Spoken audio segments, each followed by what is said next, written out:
Jeff, I'll ask you about defrosting from Michigan later because we're going to go right to some basketball talk, aren't we? No, we're not going to go to some basketball talk. I think first we need to go to some Eagles-Giants talk. No, come on, basketball Keith talk. Pompey of the Philadelphia Inquirer. You got anything to say about that? No, he's got nothing. I don't know. You saw one team that was broken up. The quarterback was played hurt. The tailback came back, but he's not the same. And they were playing with a bunch of second stringers. A guy from Temple who was a walk-on was the best receiver in the game. That's all I'm saying.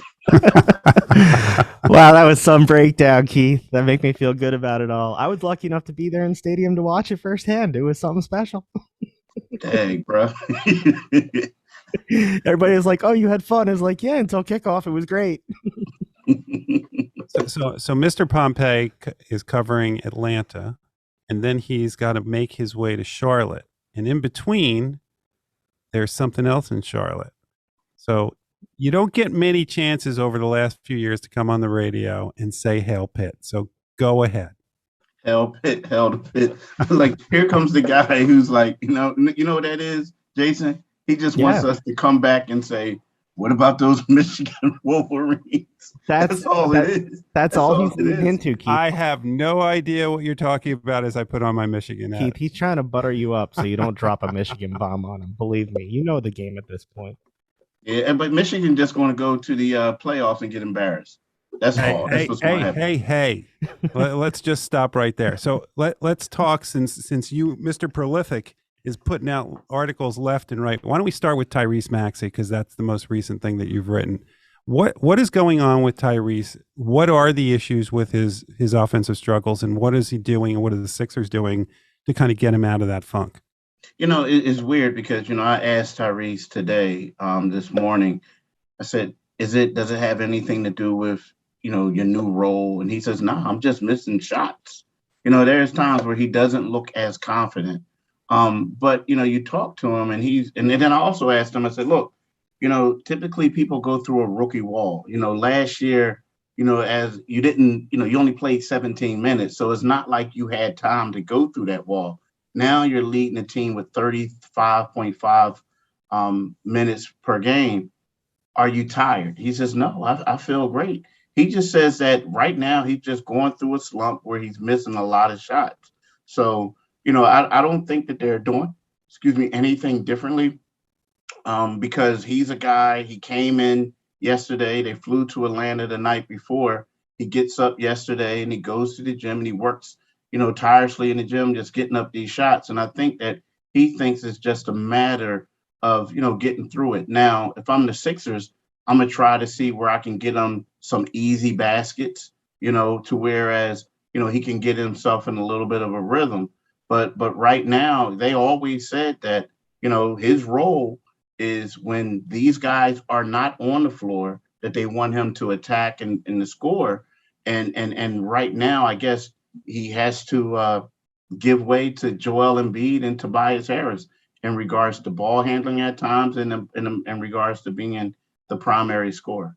Look, his minutes are obviously up, and his scoring's up 10 points a game this season, so he's definitely producing more. He seems more confident. But this team won 8 of their first 10 games. I know COVID happened to them and a lot of injuries, but after dropping the game to the Celtics the other night, they're now 11-11. What is the state of this team, Keith Pompey? It's really hard to say because, you can come out and you can say, hey, they're trash, they're this, they're that. Look at them. They lost. What was it? They only won eight games since the first 10, right?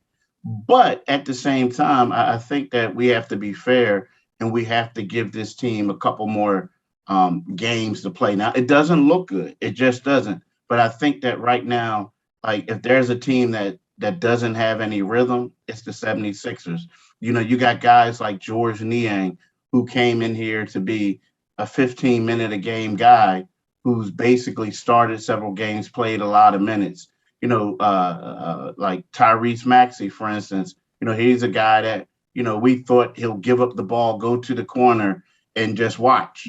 And then he became the leading scorer. So now all those roles in the beginning, they have to go back to him and see what they can do. But I will say this, if they go 1-3 on this road trip, and they already lost one. But if they can only get another, just one more win, I think that's when it's time to hit the panic button a little bit, because I don't see the road getting any easier with Utah at home and then Golden State coming. So I All right. think that the fans are going to go crazy. So when you say the panic button, does that mean that this pushes up their timeline for trying to trade Ben Simmons, and at that point trading for Ben Simmons for whatever they can get, it doesn't matter? You know what? That's a great question, but I also think it's the opposite. I mean, and what I mean by that is, like, right about now, it's kind of like no one's going to give them what they want.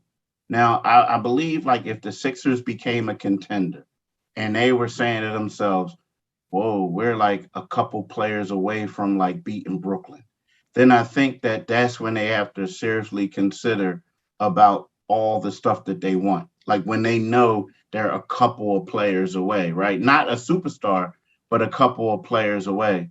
Now, when you start struggling, then all of a sudden it's like, well, we're not going to get what we're going to get. And let's say if we trade him and we trade him for role players, and then is that role player going to help us to get to the playoffs or to win and go to the Eastern Conference Finals? No. So I think that that's when they start thinking, well, you know what? We'll just tell them to stay home for the rest of the year, and then we'll try to do a sign and trade for like James Harden, in the off season.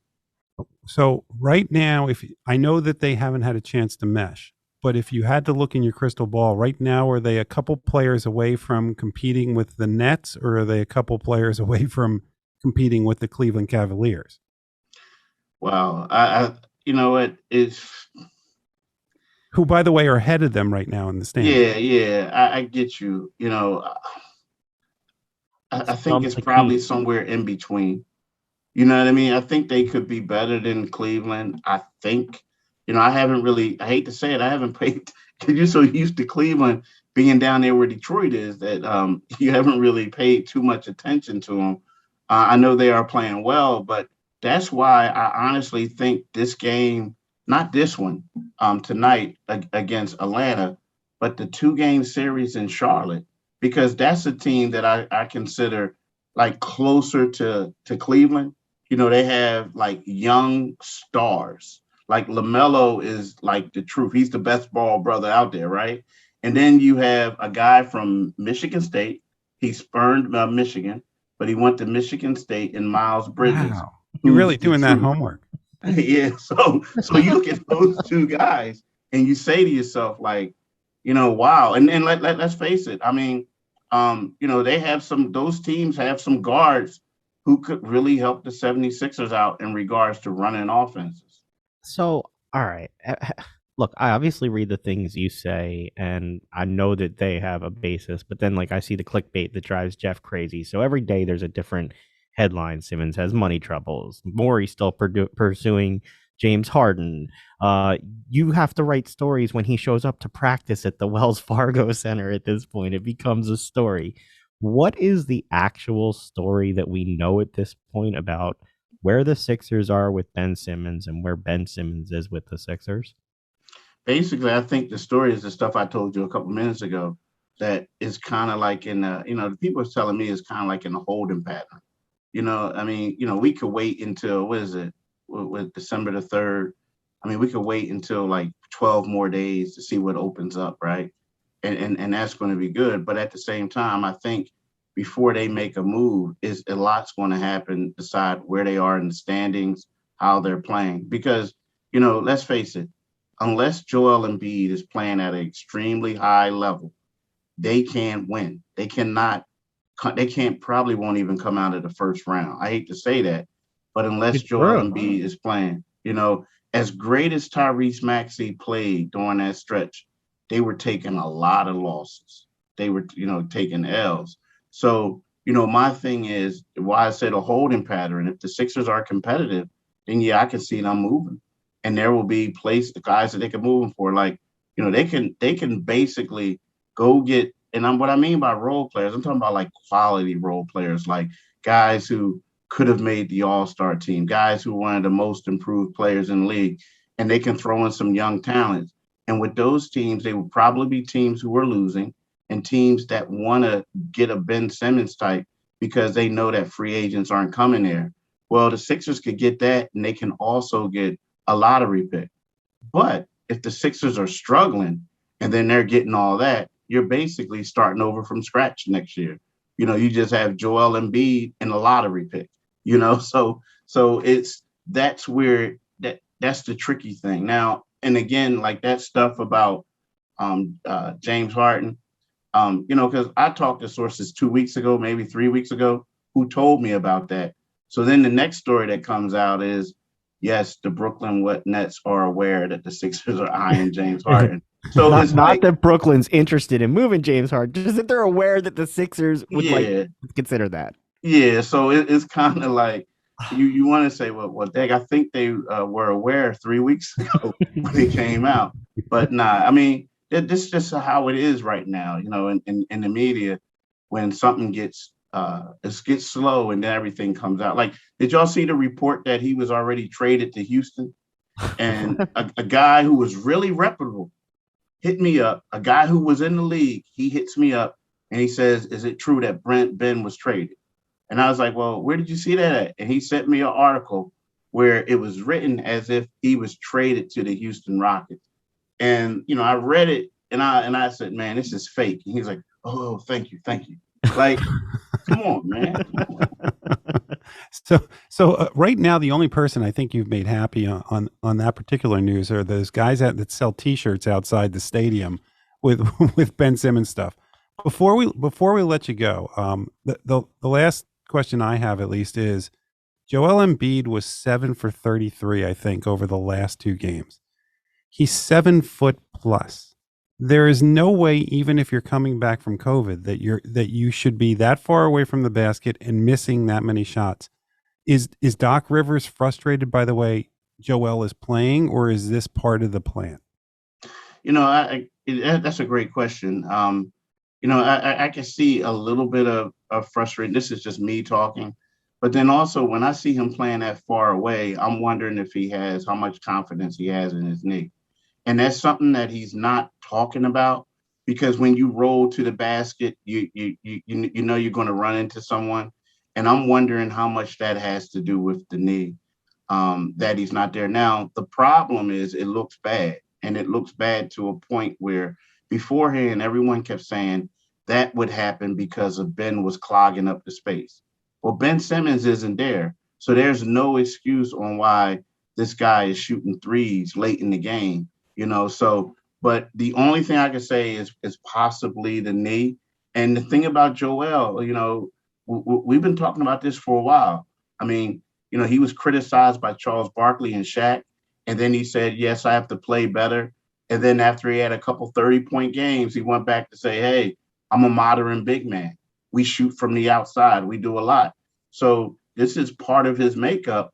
But I'm wondering if some of it has to do with his knee and going into traffic and stuff like that. Yeah, look, I mean, it's a lot more pounding on the body and conditioning throughout the game to play that type of basketball. Keith, we're going to let you go, cover the game. I know you'll be trying to draw Jeff to Charlotte with you to celebrate Pitt while you can beat him up about Michigan, since the games are on at the same time. I'll let you try and figure that out. Happy travels, and follow everybody at Pompey on Sixers. Read your stuff in the Inquirer. Thanks for the time, man. Before I go, I got 2 things to say. Uh-oh. Jason, y'all can't lose to the Giants again and act like you guys are, champions. I picked them 6-11 to start the season, Keith, so I have no expectations. Okay. And Jeff.